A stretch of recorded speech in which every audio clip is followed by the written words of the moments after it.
Welcome back to this daytime edition of Winning the Division, episode number 76. I am your co-host, Ryan Smith, alongside former NFL tight end, Mr. Ben Troupe. It is time for our Week 12 recap. We'll look ahead to Week 13. As you can wear on my jersey here, Christian McCaffrey and the Carolina Panthers, that's right, his drafted team, the Carolina Panthers, playing San Francisco on Monday Night Football tonight in the Bay Area at Levi Stadium to end Week 12. We'll get into Panthers-Niners in just a second. But Ben, let's start with speaking of the Niners before we hit our players of the week and go into the recap and look ahead to Week 13. Let's talk about the Brandon Ayuk situation real quickly. I know we may not be able to get into it as much as you want, but talk about the details that you know. Mike Silver, our friend over at the Athletic podcast friend, came over and had a nice article about, you can read it there at the Athletic, but essentially saying that the relationship with the team is quote unquote broken, and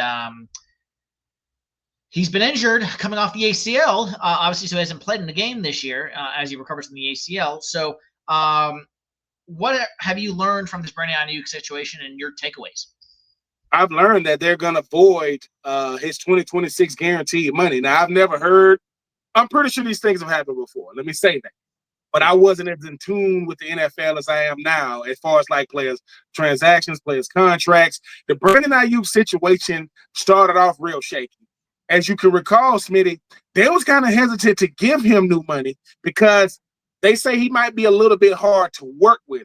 And this is just coming from inside of the 49ers. I heard that it was a situation which it was small, but Kyle Shanahan wants the players to wear certain bottoms. Like he wanted to wear black or a certain color, and Brandon Ayuk wore a different color, just little petty stuff. But since I paid you, I haven't seen you that much.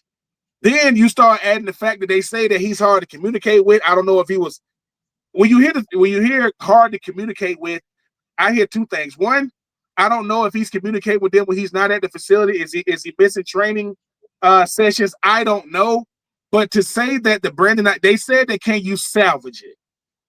If you voided money, meaning we're not going to give you your money, there ain't no salvaging that. Ain't no coming back from that. So it's going to be one to watch. It's going to be one I'm going to keep my eye on because it's so peculiar. But the Kyle Shanahan, John Lynch experiment might be coming to a crashing halt when you think about all the injuries. The only crowning jewel they have, which we're going to get to later, is Christian McCaffrey. I mean, because when he's out there, he's dynamite. But yeah, this Brandon Ayuk situation is one I'm going to definitely be watching. And I'm going to keep a close eye, too, because it's very peculiar. The NFLPA will be notified. Whenever something happens with a player, the NFLPA is notified just to make sure, one, you're not getting over on the player. Two, you're not violating the player's rights and, a contract. And three, is the player being done wrong? So I will be keeping a close eye on this, Smitty. But to say that this is just the beginning, because whenever we get to talk about people's money, that's whether you're a pro, not a pro, work a 9 to 5, a salary job. I want my money, especially if I negotiate it. But we'll see if he's done something. Because usually when they void, Smitty, it's conduct detrimental to the team or something like that. You go all the way back to the Andy Reid T.O. situation when he got released and he was sitting there doing abs on his front lawn. It's something about these receivers and these contracts, but I will be keeping a close eye on the one Brandon Ayuk 49ers voting his money situation.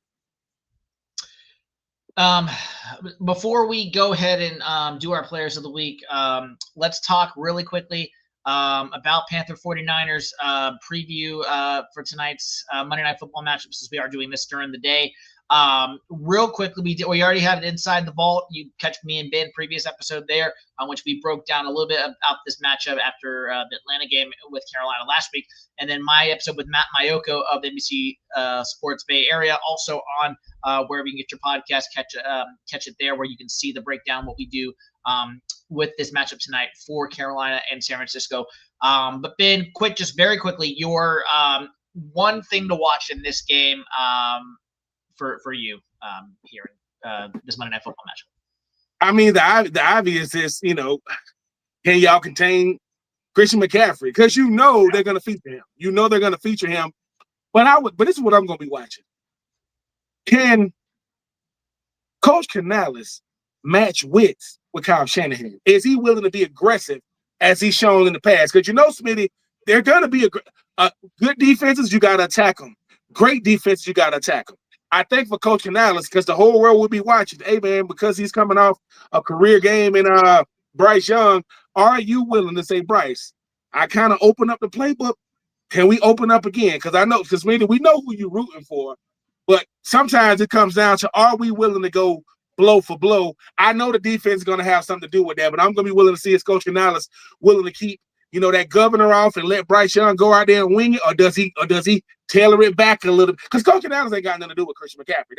That's before his time. I get it, but I want to see if Coach Canales is willing to go back and go deeper to the playbook like he did and get creative against you ain't got no Fred Warner over there. You got some guy, no Bosa over there. You should be able to exploit a 49ers defense that's right for the picking. Mine is going to be the defensive side of the ball. Ejiro Evero, defensive coordinator for the Carolina Panthers, J.C. Horn, Derek Brown. These guys played with Christian McCaffrey. They know him very well.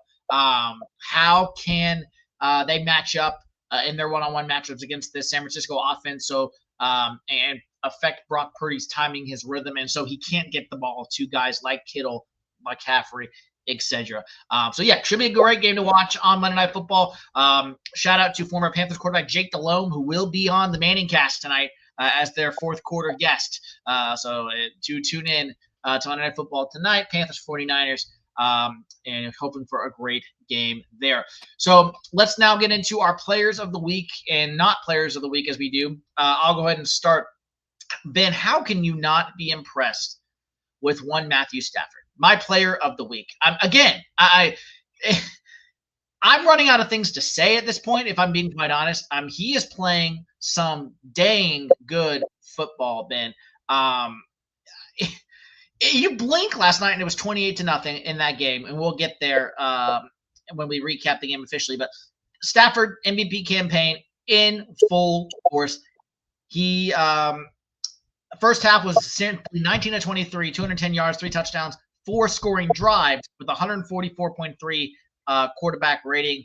And Matthew Stafford improved to 3-0 this year, playing against other former number 1 overall picks, defeating Trevor Lawrence, Baker Mayfield, and Cam Ward. This was his first career 6-game winning streak within a single season as well. So Matthew Stafford playing absolutely outstanding football. My vote for the MVP, if I did have one, as I said last week. And my player of the week, my not player of the week, actually comes from this same game, is Baker Mayfield. I mean, what an atrocious night for the Buccaneers team. But you had to feel for Baker Mayfield, who went out with a shoulder sprain, had the sling on in the second half, and then it was found out today with the MRI. It looks like he has a sprained AC joint, which could cost him maybe a couple weeks, or it might be a pain tolerance thing. Who knows? And so my not player of the week, simply Baker Mayfield, not necessarily because of how he played, but more the result of him going out and now the injury specifically to this Buccaneers team, right on the heels with the Carolina Panthers here in the NFC South. Man, I got a bunch of players of the game. I'm gonna run through them really, really quickly, and I got a couple of not players of the game. My player of the game, number 1, Myles Garrett, 3 sacks again. And if you look at how they got the left tackle, the left guard, the running back, the tight end, everybody, he still got 3 sacks, 18 sacks on the year. Probably going to crush that record, broke his own record. Shedeur Sanders is my player of the game because you finally let him get that started. He get the win. Smitty. But my player of the game is Elijah Clark. That would be the gunner for the Dallas Cowboys. If you want to know what life is like as a gunner, he's getting knocked down, gets up, not only makes the play, causes a fumble, undrafted free agent. Elijah Clark for the Cowboys is my player. That's one of my 3 players of the week. My not player of the week came from a winning team. My not player of the week is Jerry Jeudy. What are you doing, Jerry Jeudy? I saw that you're I'm trying to understand it. I get trying to make a play, be in the open field. Have some awareness. Like you can't feel that defender, and you getting ready to make a play. Keep your feet on the ground. It happens, Jerry Jeudy. I'm not saying, but come on, man. Like, you got to be more aware than that. I'm serious. And so Jerry Jeudy, and my not coach of the week would be the defensive coordinator who will go unnamed by the New York Football Giants. What are you doing? Y'all had that game, and I think they just got rid of him. I think they just fired him as well. So he is I now mean, gone. Abdul Carter. Dexter Lawrence. I mean, you talk about Brian Burns, you talk about Kayvon Thibodeau, and y'all had those guys. What type of defense is that? Malik Neighbors actually came out and said something. That's IR Malik Neighbors. Already been deleted. Let me tell y'all something.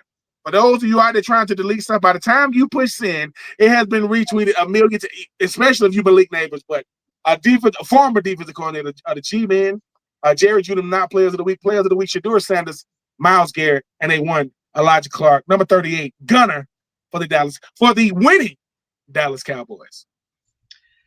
My honorable mention that I was never going to name him a player of the week because he didn't play. He played well, but I don't think he played player of the week well. That play by Jameis Winston against the Detroit. Beautiful. Stiff arm the guy at the 5-yard line and with the trick play into the end zone. So that was some good of the New York Giants. 2 trick plays. I mean, the throw that he had on the flea flicker, that was a nice throw. And then the catch.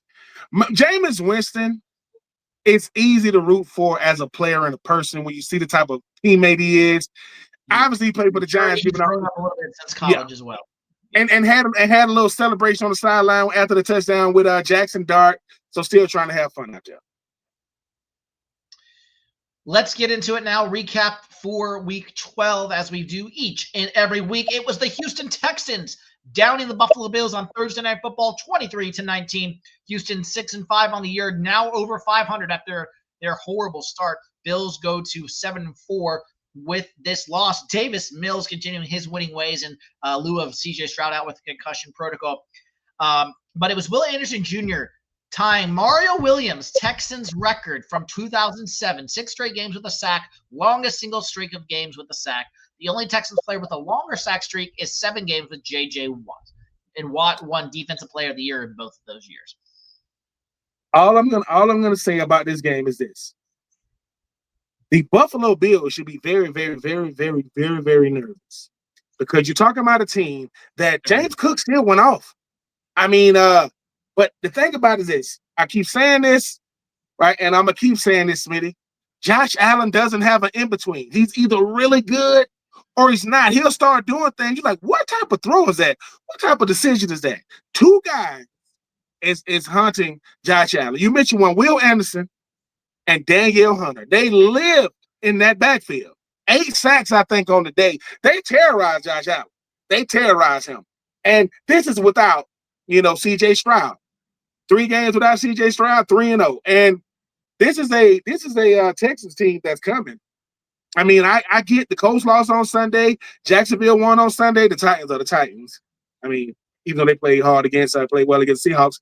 This Texas team is saying, hey, man, we still in this thing, and it's going to be a fight to the finish. But, yeah, this was all about the all red. When I say all red, red jerseys, red helmets, red pants, red socks, red shoes, Houston Texans that unleashed that defense. DeMeco Ryans is doing an incredible job for a team that people thought was down and out in his 3rd year, but they found a way to win it. Like I said, Smitty, whenever you can win with your backup, you got to see that signs of a good team, and they are. And to those people showing that picture of the locker room when CJ Stroud look, man, you don't know why that man was looking like that. He's injured right now. He's dealing with it, but they're winning games, and he will be the starter if and when he does get healthy.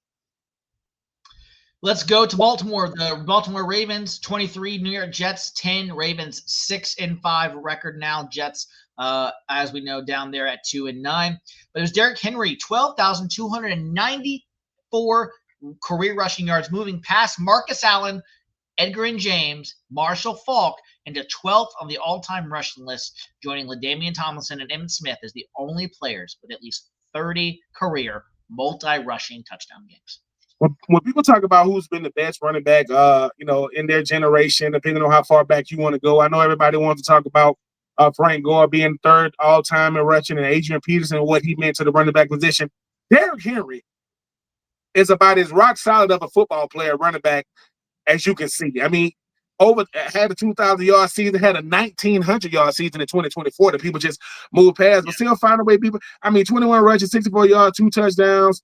I mean, Lamar Jackson was 18-20. I mean, he was 13-23, 163 yards, and no touchdowns. I will say this about this Ravens team: the Ravens make games a lot closer than they should against real bad teams. I give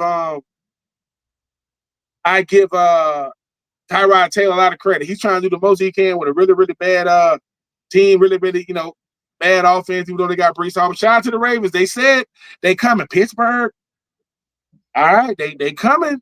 Because the thing about it is Pittsburgh got to deal with not having, losing and not having Aaron Rodgers. You don't know how hurt he really is. And they find a way to claw their way back into this thing. So shout out to the Ravens. Let's keep it moving. It was the Chicago Bears getting to 8-3 with a 31-28 victory over the Pittsburgh Steelers. Steelers now 6-5 on the year. Mason Rudolph starting in lieu of Aaron Rodgers. But again, J.J. Watt with another stat for me today. Steelers linebacker T.J. Watt matching his 115th career sack on Sunday against the Bears, passing his brother J.J. with 114.5 career sacks on the NFL's all-time list. The Ben Johnson, Caleb Williams experiment is going incredible right now. I mean, Caleb Williams, 19 35, 239 yards, 3 touchdowns, no picks. 3 touchdowns, no picks. I don't care how many yards you had. I don't care how many yards you had. That's find a way to get it done. DJ Moore led all receiver with 5 catches, 64 yards, 2 touchdowns. Loveland had 4 catches, 49 yards and a touchdown. But I'm gonna tell you why the Steelers should be. Mason Rudolph gave you all he had: 24, 31, 171 yards, 1 touchdown, 1 pick. Gainwell had 10 rushes, 92 yards. Obviously, Jay Warren had 18 rushes, 68 yards and a touchdown. DK Metcalf had 2 rushes, 12 yards and a touchdown. DK Metcalf had 2 rushes. He 2 rushes, 12 yards and a touchdown. Let me tell you what DK Metcalf did do. DK Metcalf was on a milk carton. 5 catches, 22 yards. And I know we're going to get to it. I'm going to wait till we get to the Dallas Cowboys to get to it. But DK Metcalf right now is not looking worth the money. People keep saying, hey, DK Metcalf is really, really good when he got a Tyler Lockett or somebody next to him taking some of that taking some of that defensive game plan away from him. But yeah, DK Metcalf, for the money he got, I'm not getting a return on my investment right now. But shout out to the Chicago Bears, who are really looking like they're gonna win that division right now. I know Green Bay won, I know Minnesota lost. JJ McCartney, I know we're gonna get to you in Detroit. They lost as well. Look no further. I told you when Caleb Williams stopped talking about being the first 4,000-yard passer in Chicago history and worrying about winning games, they are 8-3. They coming. I still don't know if I'm being honest, if the Caleb Williams-Ben Johnson relationship is going to work long term. That's not saying I agree with you with that. I agree with you with that, Smitty. But this schedule is also they're dating down the stretch. They're just dating right now. Yeah, they got the only way they're gonna put a ring on if they win a Super Duper Bowl. If that don't happen, because Ben Johnson and Caleb Williams' personality, I don't know either one of them, look very, very different as far as like a player and a coach. But right now, if they putting on the front, it's working. It's working because they 8-3. The New England Patriots avoided the slide, 26-20 over the Cincinnati Bengals. The Patriots, the first team in the AFC with a 10-2 record, with the Denver Broncos still on the bye this week, so they're still at 9-2. So the Patriots now the new number 1 seed in the AFC if the playoffs started today. Bengals falling to 3-8. Joe Burrow practicing all week but did not play in this game. Patriots become the first team to reach double-digit wins in 2025. This is the Patriots' 20th season since 2000 with 10-plus wins, most in the NFL over the span, and 4 more seasons than the next team. That would be the Packers with 16. Robert Kraft goes out in the offseason. He hires Mike Vrabel. Everybody was thinking, man, how long was it going to take for Mike Vrabel's mentality and way of doing things that his Patriot way? Well, it's already working. Drake May, 23 of 35, 294 yards, 1 touchdown, 1 pick. Hunter Henry, 7 catches, 115 yards and a touchdown. Austin Hooper had 3 for 39. Mac Hollins had 2 for 30, even though Mac Hollins was doing PSAs before the game, talking about how you supposed to get pulled over, which I think is crazy. Which you're having fun when you do PSA. Joe Flacco, 19 to 37, 183 yards, 1 touchdown, 1 pick. Here's the thing about New England. They're doing it by committee. I know Drake May is having a MVP caliber season. For the Cam Newtons of the world, for the Dan Orlovskis of the world, for the critics of the world. Sometimes you don't got to like how he's doing it, but he's doing it. And he's doing it in a very, very efficient way. He's taking care of the football. He's managing the game, and he's winning games. Because guess who else they got to play again? They got to play Buffalo again. Yes. And if they sweep Buffalo, that's not going to bode well for a Buffalo team that's gotten the reigning MVP staring at a front runner at MVP, even though I wouldn't put him over, I still wouldn't put him over Matthew Stafford right now, the way he's playing. But 10-2, Drake May, and all these guys. And remember, Smitty, we kept talking about how much money they were spending in the offseason. It's paying dividends right now because I think Vrabel going to coach everybody hard and he going to hold everybody accountable. And dare I say, they ain't missing A1 Bill Belichick one iota other the first year, Mike Vrabel. Yeah. Agreed on that for sure. The New York Football Giants lose in overtime to the Detroit Lions, 34-27 to the Lions, 7-4 now on the season, 2-10, dropping to the bottom. Near the bottom is the New York Giants at 2-10. But it was Jahmyr Gibbs' 44th career touchdown, surpasses Hall of Famer Jim Brown, Hall of Famer Emmitt Smith, and ties Hall of Famer Randy Moss for the second most touchdowns of any player prior to their 24th birthday, trailing only Barry Sanders, who has 47. So 3 more that he has to reach for Barry Sanders there. And we already talked about How many does he have again? 44 career touchdowns prior to his 24th birthday. Barry Sanders has 47, and he's only trails Barry Sanders. Jahmyr Gibbs is a hard player to invest. Jahmyr Gibbs is like a younger version of like Alvin Kamara, like how they play, play. Doesn't mind being a number 2, doesn't mind sharing snaps with Montgomery. He's a guy that really, really makes him, and obviously Amon St. Brown. Those are the 2 guys. Even though Montgomery is more of a runner than a catcher, but the Lions are they're trying to keep that. They're making sure they keep pace because Smitty, just like I know, when it comes to that division, it's gonna be a bunch of divisions come down to the wire, right? Which because your Panthers, that NFC South. Sorry, Baker Mayfield. Y'all might not only getting ready to lose this division, might not make the playoffs, but we'll get to that. But hey man, the Lions doing what they're doing, understanding that staying down the road, these Chicago Bears, hey man, they ain't going nowhere. The Packers ain't going nowhere, and unfortunately, JJ McCartney, they got a quarterback problem going on. We'll get there. We'll get there. Yeah.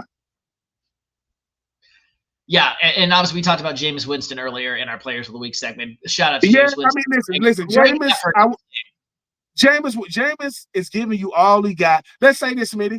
They're not losing because of Jameis. They only have a chance to win because of Jameis. But he needs some help around him. And unfortunately, man, if you down your starting running back, down your starting receiver, and you still find your way in games as the defensive coordinator, that's supposed to keep you in games. Well, former defensive coordinator now of the New York Football G-Men. Shane Bowen, former defensive coordinator for the Giants, who was relieved of his duties earlier today. Speaking of J.J. McCarthy, the Green Bay Packers finally get a win in Lambeau. They've lost the last 2 games there. That would be to my Panthers and the Eagles, their last 2 games there. They finally get a win back in Lambeau after being undefeated prior to those 2 weeks earlier. 23-6 over the Minnesota Vikings. Packers 7-3-1. Vikings 4-7. And it was Emmanuel Wilson starting for Josh Jacobs in lieu of him out with an injury as he registered his first 100 rushing yard game by a Packer since Josh Jacobs back in the 2024 season, week 12. So basically about a year. This was supposed to be a halfway revenge game. You know what I'm saying? For Aaron Jones, didn't really go the way he thought it was going to go. I mean, Aaron Jones 9 rushing, 41 yards. We mentioned J.J. McCartney, 12 and 19, 87 yards, 2 picks. Justin Jefferson, 4 catches, 48 yards. And now it's not like Jordan Love played out of his mind. He was 14-21, 139 yards, no touchdowns, no picks. Malik Willis came in 1 for 1 for 70 yards. Wilson had 28 rushes, 170 yards, 2 touchdowns. And I watched let out rushing with 5. Let out receivers with 5 for 49. Micah Parsons, Wyatt both had 2 sacks. Micah Parsons. Double-digit sacks every year he's been in the National Football League. He is a Myles Garrett, but no one is. No one is. But Michael Parsons is a beast. Let me tell you how good Michael Parsons is in football. People start saying, "Well, I don't like the way I don't like how he plays against the run." Really? Did we really care about how pass rushes stop the run? Come on. Anyway, the Packers are keeping pace with the like I said with Chicago. They're keeping pace with the Lions. And JJ McCarthy, I don't know what they're gonna do, but it's a problem. Sam Darnold has left them with a huge problem, and it's called JJ McCarthy, and they're trying to say all the right things, but they can't play quarterback for him. And is it going to be just like the situation with Daniel Jones last year coming to Indianapolis? Obviously, we had the Anthony Richardson, experiment there as well. Where is it? Because the Vikings had Sam Darnold, they had Daniel Jones in their building. So it's like, do you go and grab a veteran quarterback this offseason to really compete with JJ McCarthy in his second year or third year and say this is the guy or he's not? What do you do? Let's see. So hold on. I'm over here playing around with my background. Hopefully that helps. I don't know. Well, or do you rip the Band-Aid off and say, nope, this isn't working? And Smitty, you think about this, Smitty. I'm gonna say this. If you gotta ask, you know the answer to that. And Smitty, let me say this. It ain't personal now. Panthers are saying the same thing about Bryce Young, though. I'm just saying. No, they're not. No, Panthers fans are saying that about him. Not the front office. Okay, Smitty, let me say this again. The same way you felt when Christian McCaffrey got let go. How you think you're going to feel if they can move on from Bryce? You're going to be like, what? Because you're going to be looking at one, why would they do that? That's number one. Number two, you're going to be looking at who y'all get and where he goes. So I get the frustration.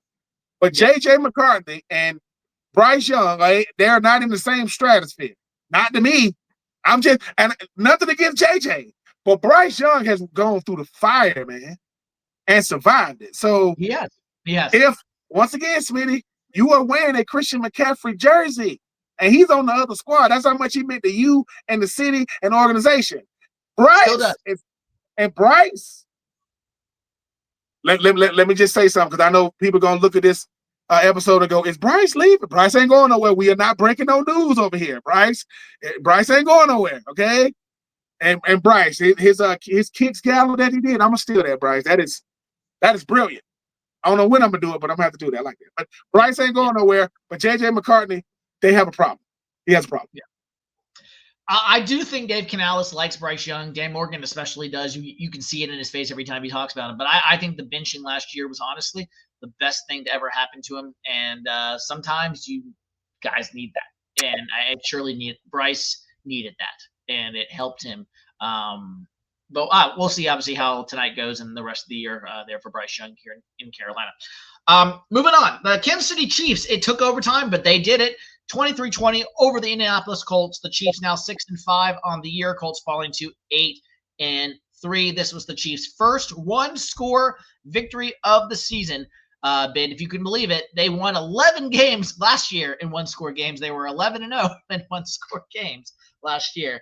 But the Chiefs were able to get a key victory to get to 6-5 and keep their playoff hopes alive. Appreciate Rice. I mean, 8 catches, 141 yards. Kareem Hunt, 30 rushes, 104 yards, 1 touchdown. Obviously, Patrick Mahomes, 29-46, 350 yards and a pick.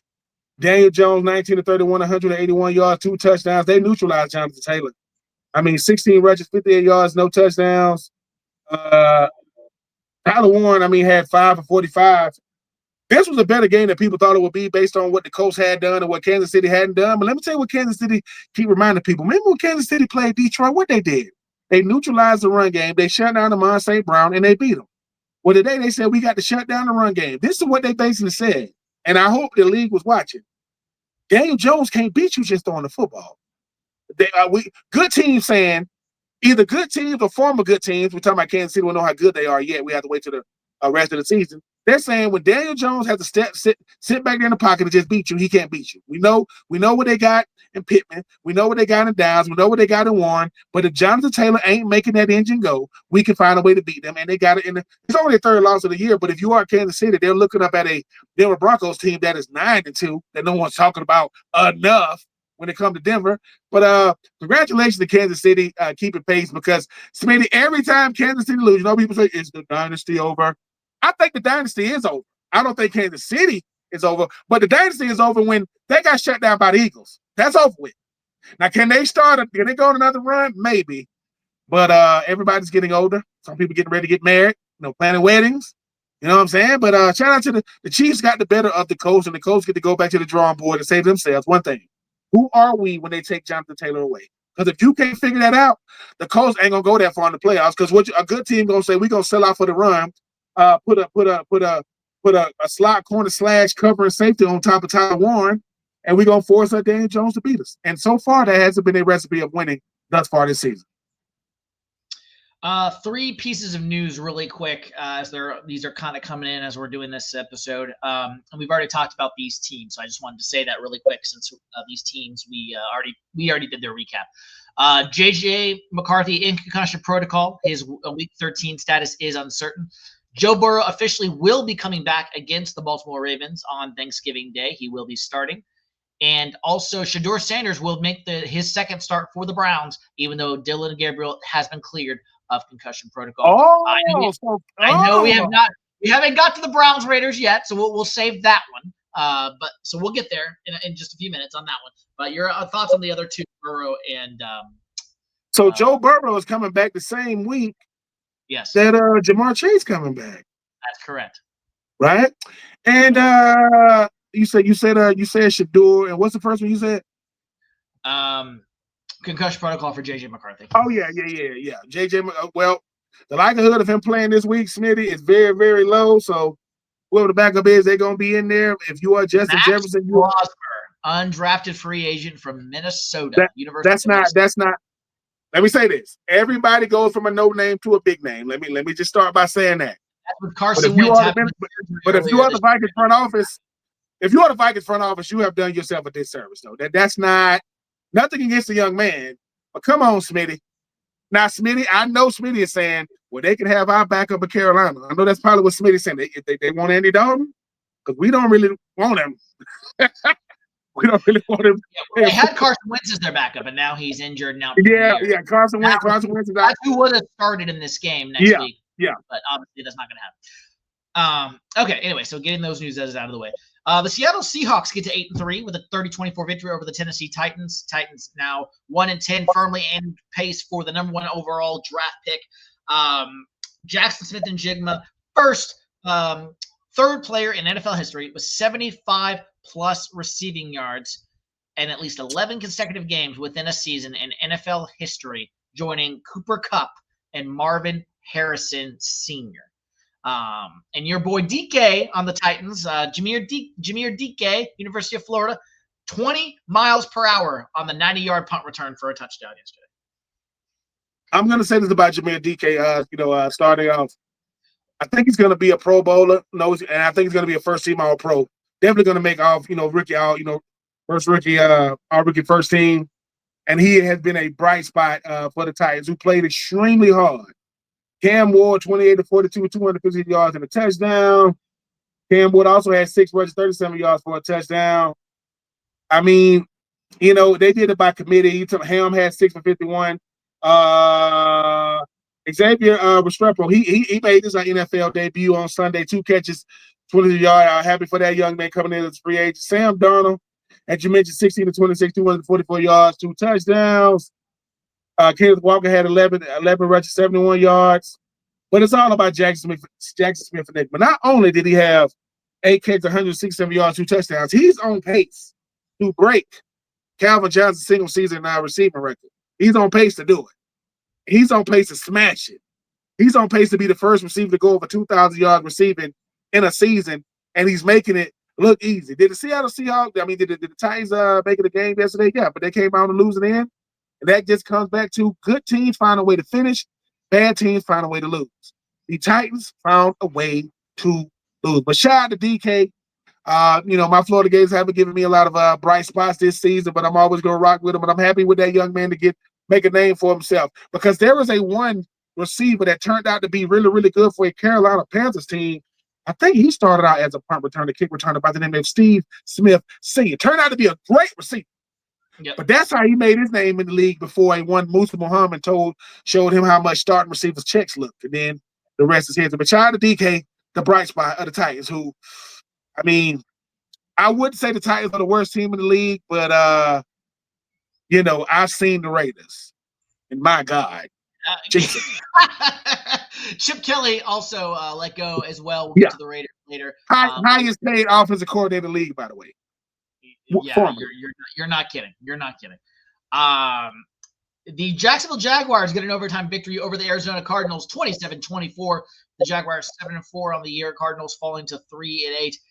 Trevor Lawrence strip sacked and by name escaping me right now.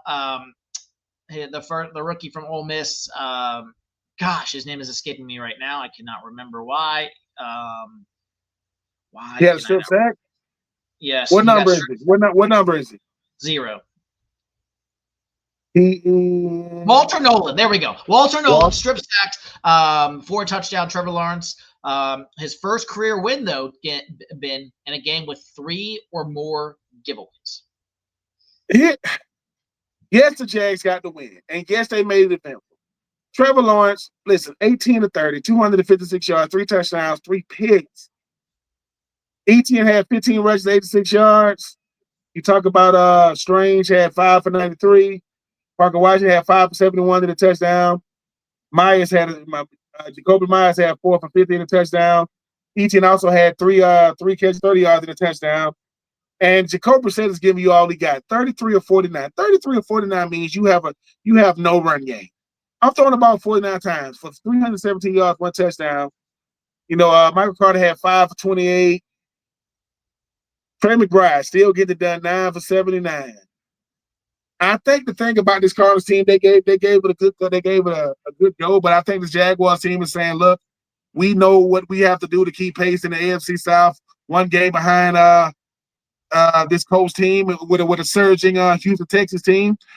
But if you are Jacksonville, and I know after the game, Liam Cohen said we will not make, quote, effing excuses about effing winning around here. Well, you're going to have to keep making excuses for Trevor Lawrence because y'all are winning in spite of him, not because of him. He needed a lot of help.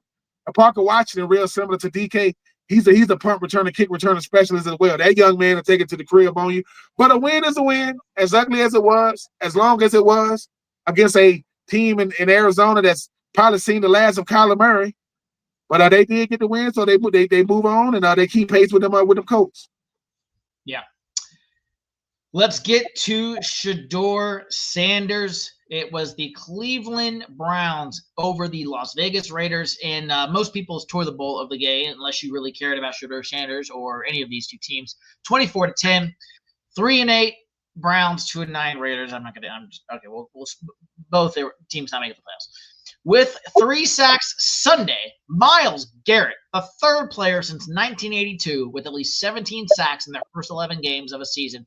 With this performance, he sets a new career high for sacks in a season with 18. Breaking news: Myles Garrett is good at football. He's really good. I mean, everybody. I mean, Booger McFarland, Warren Sapp, everybody that has something to say about this young man being number 1 overall out of Texas A&M saying we think he has a good motor, we think he has a good upside, but we don't think he's gonna live up to the hype. What you got to say now? Everybody thought he just took the money. What you got to say now? Huh?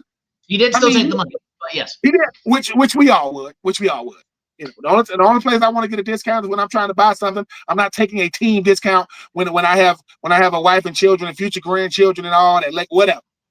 Myles Garrett is incredible at football. From now on, when you mention Bruce Smith, when you mention Julius Peppers, when you mention Warren Sapp, when you mention Lawrence Taylor, when you mention Aaron Donald, you better mention Myles Garrett. He's that good. Reggie White. You better mention Myles. He's that good. You don't got to like it, but he's that good. But this is all about Shedeur Sanders. I'm gonna tell you why. Kevin Stefanski, I'll never understand this, man. I thought that a head coach is supposed to root for his quarterback. I thought that a head coach should want to put the best player at the quarterback position in to give the team the best chance to win. I know that Dylan Gabriel is his guy. He's hurt right now. He's not playing. But Shedeur Sanders did not have a great game, but he won the game. Smitty, since I want to say since 1999, I want to say this right. How many quarterbacks you think? How many starting quarterbacks you think the Cleveland Browns have had? I think it's like 43, 42. It's 42. It's 42. Which means you've had enough quarterbacks for every franchise and extras. And I think the thing about a guy like Shedeur Sanders is he's saying, dude, well, number one, he showed a lot of professionalism a couple of weeks ago when he came out and said, I don't like it how when Dylan Gabriel comes to the game, like how people be treating him. I want him to be confident when he goes out there. I appreciate the support that I get, but I just want him to be confident. But he went out there, he won the game, in spite of Jerry Judy doing dumb stuff. I mean, Shedeur Sanders was 11 to 22, 109 yards, 1 touchdown, 1 pick. Nothing crazy. Jenkins had 2 touchdowns, 16 rushes, 47 yards. You know, Samson had 2 catches, 59 yards, and a touchdown. It wasn't like people went crazy. Geno Smith, 30 or 44, 285 yards, 1 touchdown. They neutralized Brock Bowles and 6 catches, 55 yards. Geno Smith, I got to tell you the same thing I told Jamar Chase. They have cameras everywhere. I saw the sign when you was walking out saying who's the biggest bust, Geno Smith and Jamarcus Russell, and you gave them the middle finger salute. I mean, shot the people a bird. It's not that serious, Geno, especially a week after you coming out saying everything you want to do, blame it on me. Your kids ain't acting right, blame it on me. You ain't getting the raise you want at work, blame it on me. To then you've been losing a lot, Geno, since you got to the Raiders. If you don't like it, win games, but shooting birds. Show a little professionalism, show a little poise, show a little restraint. But shout out to Shedeur Sanders. Shout out to Coach Prime, who was in the house, gave him a hug up there in the suite, watching his son get his first career start, first career win. And now Kevin Stefanski, but grudgingly gave out game balls. Gave out one to Myles Garrett, as he should. Gave out a game ball to everybody but Shedeur. I wonder why. If I was Myles Garrett, I would have said, it's easy for me to say that now, hey, man, I appreciate it, but I think the game ball should also go to Shedeur Sanders. First career start, first career win after a lot of scrutiny. And he got more scrutiny come from the front office, from the general manager, head coach, and president than I've ever seen. Shout out to Shedeur. Shout out to the Browns. They are a better team than the Raiders. And right now, they are a better team than the Jets, a better team than New Orleans, and a better team than the Titans. That's crazy. But real quick, before we move on from this game, what one question for each team, because I know we're not going to talk about them a lot here in the next couple weeks after playoffs start. What's the answer for the Raiders? I mean, do they start over again? Is Pete Carroll a one and done? I mean, it has just been irrelevancy for 20 plus years, it seems, at this point for the Las Vegas Raiders, whether they're in Oakland or Las Vegas. And then with Cleveland, not actually a question about the team. This is more about Shedeur. Do you feel like, though, if I'm being honest, you read what people say and you also just kind of you hear Shedeur in his interviews. I think, and this is just me reading between the lines, I think people want to cheer for Shedeur, but he doesn't have the receipts. He doesn't have the athleticism that Dion has. And so, but he's acting like he does. Like, essentially, people are saying, like, a little humility would go a long way in helping me cheer for you, but you're not acting like that, so it makes me hard to cheer for you. I mean, I think Smitty, I think we have to look at it from a holistic way. We got to put our shoulders back and say, have you ever seen a player get drafted that low? Is this much publicity, this much criticism? They're criticizing Shedeur for not playing. I mean, Shedeur just played his first time 2 weeks ago in a backup role. Then he comes in at the start of this week. I think the thing about Shedeur is this. A quarterback has to learn how to mature on the field and off. He has to learn how to mature in the media. And I think for Shedeur, he's finding a way to navigate it all. He plays for the Browns. You're right. You're right. You know what I'm saying? So it's not like he's playing for a franchise that has any level of winning. I mean, Deshaun Watson went on the trip to give, some advice to Shedeur. And I can appreciate that. Your starter is a rookie and your backup is a rookie. That's the Browns. And your starter before that was a 40-year-old guy in Joe Flacco. So if you are Shedeur, I think we just give him grace because, number one, he's the Shedeur for the Browns what Cam Newton was for the Carolina Panthers. You watch for a certain guy, and you start to notice how good the team was around him. When I talk about Myles Garrett is out of his world. But your boy kept making plays. What's the defensive tackle out of Michigan you kept wanting Carolina to get? Yeah, Mason Graham. Mason Graham was making plays on. I think for Shedeur Smitty, it's not that. I will say this. When people don't really know you, confidence sounds like cockiness. But it's not. He's not cocky. He's just. I better be confident with all this negative publicity I get coming from within my own organization. By the way, like sometimes I get it outside of Cleveland. No, it's coming from upstairs. It's coming from my. So hold on. The GM wanted me, but the owner didn't want me. The president wanted me, but the head coach. What nonsense is that? So if you are Shedeur, and here's the thing about Shedeur, though. You know what people are really doing, Smitty? They're waiting on him to not play well to validate how they already feel about it. That's what's really going on. Because last week, Rex Ryan is the number one. He is the president, CEO, and founder of the Shedeur Sanders Hate Club. Good Lord. He has a lot to say about it. Didn't really have a lot to say after the win, but we'll see what happens. He gets another start, and he's not going to be a world beater, but if he finds a way to win some games down the stretch, that's going to be a real quarterback competition come this offseason, no matter what happens. Let's go to New Orleans. The Atlanta Falcons take down the New Orleans Saints behind Kirk Cousins, 24-10. New Orleans falling to 2-9. Atlanta now improving to 4-7. That was also without Drake London as well. Kirk Cousins produced his first game with multi-passing touchdowns since week 9 of last season, snapping a drought of 6 starts since his first season as a primary starter back in 2015. The Falcons just proved that the New Orleans Saints. Their Super Bowl has already happened against your Carolina Panthers. They're not going to probably win another game the rest of the year. Kirk Cousins, that we mentioned, 16 to 23, 199 yards, 2 touchdowns and a pick. Bijan Robinson, 14 for 70. You talk about Mooney had 3 for 74 and a touchdown. Kyle Pitts, 2 catches, 25 yards. I don't understand it. I just don't get it, Smitty. You notice I don't even talk about Kyle Pitts that much anymore. Shaw had 30 for 43, 243 yards and a pick. This Saints team, Chris Olave had 9 for 70. This Saints team, you talk about blowing up. Kellen Moore shouldn't have to do no interviews. You shouldn't say nothing to him. He's like, dude, I'm doing the best I can. I really, really am. And they're going to have to spend a lot of money in the offseason.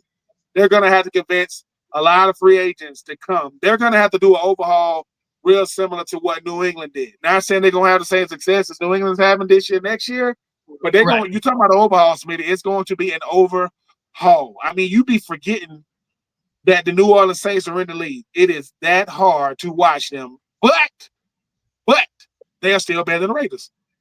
They're still better than the Titans. And if the Browns played them, I wouldn't know who to pick. Or the Jets. That's what should happen. At certain point, hey man, we're gonna switch it up. We're gonna put some teams that ain't going to playoffs, try to give them some confidence. But yeah, my Falcons did get another win, but I don't know if that's gonna help Raheem Morris, because this team, no one's even talking about how bad the Falcons have underachieved in 2025. It's hard. It's rough. And Michael Penix, once again, has another torn ACL. Surprise, surprise. And then we have the Philadelphia Eagles down in from the Dallas Cowboys after up 21-0, but it ultimately proved ill-advised as the game-winning field goal by Brandon Aubrey gets the Cowboys a victory, 24-21. 4-5-1 is now Dallas's record. Philadelphia now 8-2, just their second loss on the season. Dak Prescott passing Tony Romo for the most passing yards in Dallas Cowboys franchise history in this game. But then it was really a comedy of errors, though, for the Cowboys. Turnover rundowns, several misconnections between Dak and CeeDee Lamb, the Devontae Turpin fumble, and then Dak had an end zone interception as well after the Eagles started their blistering hot game. And then Dallas impressively comes back. And like I said, Aubrey buries the game-winning field goal, and they get the win at home. You're up 21-0 and you lose. And you're the Eagles. What everybody kept saying about this offense, it finally came back. They up 21-0. Everybody feeling good. Well, let me tell you what nobody's talking about again. Jalen Hurts, yeah. I mean, 27-39, 269 yards and a touchdown. And got A.J. Brown, eight catches, 110 yards and a touchdown. Devonta Smith, 6 for 89. Saquon Barkley, 7 for 52. Saquon Barkley had 10 rushes for 22 yards. 10 rushes, 22 yards. Excuse me. And this is the Eagles' third loss. They're 8-3. This is their third loss of the year. But Dak Prescott, 23 of 36, 354 yards, 2 touchdowns and a pick. And Blankenship, that was a great pick in the end zone to stop that drive against CeeDee Lamb. CeeDee Lamb has had 7 drops the last 2 games. 7.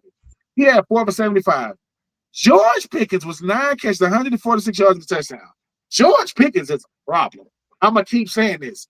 George Pickens' problem has never been his play. Incredible football player. It's been his temperament. You got to be able to control that. But if you are the Eagles, no matter what they say, if you are the Eagles, all that stuff to be coming out, everybody having something to say, A.J. Brown talking about the offense. And then the owner having A.J. Brown up there in the front office. Jalen Phillips kind of cooled off last game. But this first 2 games coming over from a trade from Miami, got a game ceiling sack, and then call game the week after that. They kind of cooled off a little bit. Dallas is a division foe who knows y'all. Guess who outplayed? Dak outplayed Jalen Hurts both times. Now, it's just the first time they just got the win, but Dak played exceptionally well both times. I think if you are the Eagles, you use this for the rest of the season to go out there and play well, because if Dallas continues to play well, it could get ugly because Dallas is still in it. They still got a small window to still get into the playoffs, but I give all the credit to Dallas, and Michael Irvin is somewhere right now screaming to the top of his lungs because nobody roots for the Cowboys more than the playmaker himself. But shout out to Brian Schottenheimer. I mentioned him earlier. Elijah Clark, when the play of the game, running down on Gunner, getting that big hit, that fumble, set up a go-ahead touchdown for Dak and company. But shout out to the Cowboys. I can't stand having to give the Cowboys credit, but I give them credit when credit is due. And then on Sunday Night Football, we talked a little bit earlier about 2 of the quarterbacks here. It was the Los Angeles Rams 34-7 over the Tampa Bay Buccaneers, a beatdown in all levels. Rams 9-2 on the year, Bucks down to 6-5. No LA resurrection for Baker Mayfield this time, if you will. For the 5th straight game, Matthew Stafford throws multiple touchdowns, 0 interceptions. Ben, can a person that I believe you can shout out for me, you could do it a little bit better having been a tight end facing defensive ends. Jared Verse is a freaking problem. He took one of the best left tackles in the game, Tristan Wirfs, and made him look bad. And this LA Rams team, if their secondary figures out how to play consistently, they might be hosting that Lombardi Trophy at the end of the year. I mean, it's impressive to watch on both sides of the ball. A guy that doesn't get enough credit for what he does and the manner in which he does it because he's silky smooth is Devontae Adams, right? Devontae Adams on the year, he doesn't have crazy type stats. Devontae Adams on the year had 48 catches, 631 yards, right? Smitty, he got 12 touchdowns. See, I'm gonna tell you what Devontae Adams is showing people. We get so enamored with these yards, don't we? He had 15 driving touchdowns. He got. Oh. And for those people thinking, all right, Ben, he got 12 touchdowns with what, 5 games left, I think, in the season. He had 7 the year before, 1 the year before that, 8 the year before that, 14, 11, 18, 5, 13, 10, 12. He has well over 100 touchdowns in his career. None of his touchdowns are more than 2 yards. None of them. Because, Smitty, what is more important? That I get you yards in between the 20s, or I put 6 on the board, 10 yards in. Devontae Adams saying, hey, man, I'm not going to give you them young man numbers. That's what I got Puka Nacua for. But if you need a first down and a touchdown, come holler. So, but Matthew Stafford has only gotten better with age. I owe him an apology because he didn't play in the preseason because of his back. And I said, is he going to be efficient? No, he has. and he has a whopping 2 interceptions on the season. He is your MVP front runner. Nothing against you, Drake May. Nothing against you, Jonathan Taylor. Your MVP front runner is a one Matthew Stafford at the young, strapping age of 37 years old. Yeah. Whew. Let's get into now our week 13 games to watch. Week 12 concludes tonight on Monday Night Football. The Carolina Panthers are at the San Francisco 49ers. Again, we're recording this in the daytime today, so tune into ESPN tonight for Monday Night Football, Panthers 49ers to end week number 12. Let's get to our top 5 games to watch in week number 13. Ben, I will let you go first. Oh man, you got some good ones. Let me see. My number 5. I'm gonna give you some love. My number 5 is gonna be Rams Panthers. Because I think the Panthers get a big dub, and I think that the Panthers, what you guys do really well is play well against good teams.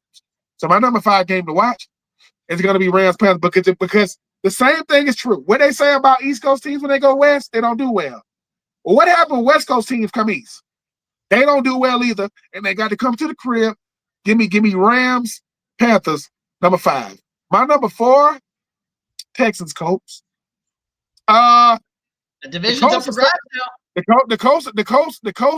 You know, they had a dud, and the Texans are surging. I think a CJ Stroudless Texans gonna come in with that defense, 2 dome teams, and I think they're gonna set up to be a really, really good one.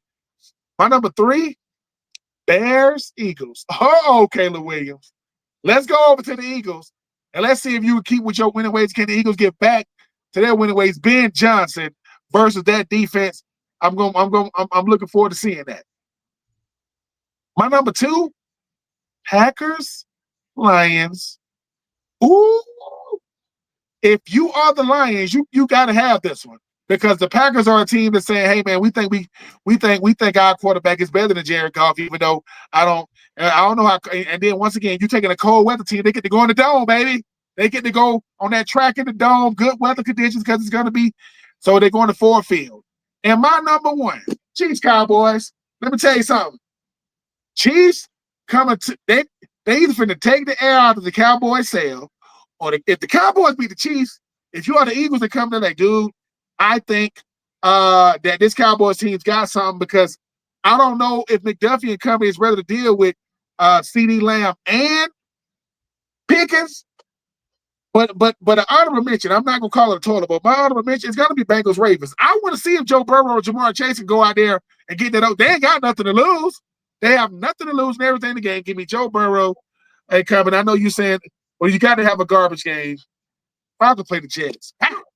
Falcons play the Jets. The 49ers play the Browns, which, hey, man, that could be interesting. But the Jags play the Titans. Wow. Oh, right. Yes. Okay. All right. Here we go. My top 5 games to watch, and I'll give an honorable mention like you did, Ben. So my list is very similar to yours. My honorable mention is going to be where did it go? There we go. Is Bills Steelers is my honorable mention. Can the Bills get back on track this week? The Steelers need this game with Aaron Rodgers returning to keep the track in the division. So my honorable mention is Bills Steelers. My number 5 is your number 5, Rams Panthers. Regardless of how it goes Monday night, the Carolina Panthers are hosting the LA Rams next week, and I hope they can keep it within 10 points. I'm just being flat out honest. My number 4 is Bears Eagles on Black Friday. Caleb Williams, can he continue his hot streak in the Eagles getting back from that loss to the Dallas Cowboys? My number 3, Packers Lions on Thanksgiving, the first game of 3 that day, starting us off of eating our turkey and our stuffing and whatever else we're eating there at noon Central Time. My number 1 is actually, number 2. Number 2, rather, is see, I was going to do this, but I'm not going to do it anymore. I'm switching it around. My number 2 is your number 3 or 4, Texans Colts. This division is so quickly up for grabs now. The Colts, all of a sudden, it's slipping. Texans are coming. We'll see what happens there in the AFC South. And my number 1 is obviously your number 1, Chiefs Cowboys. I think it's going to break records for Thanksgiving Day. Come on. I think it might be the most watched football game in the Oh, history of it's gonna television. be why. I mean, somewhere. Listen. They are somewhere. They're already setting up Mike for Michael Irvin to say the Cowboys are getting ready to. You know how Michael Irvin. Yeah. And my toilet bowl is going to be. I could have done. I'll stay away from Falcons Jets because that's what you said. Oh yeah. So we're not. Tyrod Taylor is gonna give you all he got versus Kirk Cousins. I know the Dolphins have been playing better, but give me Saints Dolphins as my toilet bowl. Tua versus Shaw. Okay. Yeah, that's not going to be pretty at all. This has been Winning the Division, episode number 76. You can rate, review, and subscribe wherever you get your podcast. Everyone have a happy holidays, happy Thanksgiving. Happy Thanksgiving. Ben and I here at Winning the Division. Cheer on the 49ers Panthers tonight in Monday Night Football to end Week 12, since I can say that since the game's not gone on tonight. Remember, there are teams like the Raiders, the Jets, the Titans who are just in their divisions at this current moment. And there are teams like the Rams, the Eagles, the Lions who are and the Panthers now are winning their. Actually, I'm sorry, the Lions are not winning their division. Apologies, it's the Bears. The Bears are winning their division right now. So Eagles, Bears, Panthers, Rams, who are winning their divisions at this current moment in time. Again, you can rate, review, and subscribe. Keep County Podcast Network, Fans First Sports Network, and YouTube. Catch us there for the video edition of this podcast as well each and every week. Let us know either your comments in the comment section. Leave us a review, subscribe. Let us know what you want to hear from us. We'll continue to have guests on as we wind down the season and into the off season. Excited to have some guests on for you as we continue to go here on Winning the Division. For my co-host Ben Troupe, I'm Ryan Smith saying so long here, episode 76 of Winning the Division. We will see you guys next week.